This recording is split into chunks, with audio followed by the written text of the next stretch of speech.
Magbibitiw na sa posisyon si Xavier Nunag bilang commissioner ng UAAP Basketball matapos ang 2 season. Ang dahilan ng opisyal, ihahatid ni Millie Borja.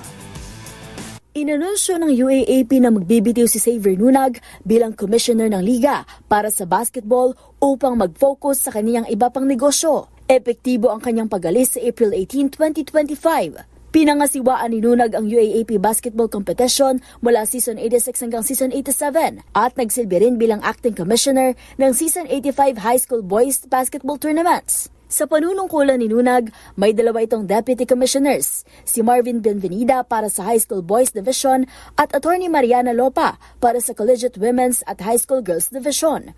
Nauna nang magbitiw si attorney Lopa ngayong taon upang ituloy ang iba pang layunin sa kanyang career sa sports. Samantalang magpapatuloy sa serbisyo si Benvenida at itinalaga bilang acting commissioner para sa paparating na 3x3 basketball tournament sa Mayo. At siya ng mga latest updates sa mundo ng sports. Para sa MBC TV Network News, ito si Millie Borja ng DZRH TV, una sa Pilipinas, una sa Pilipino.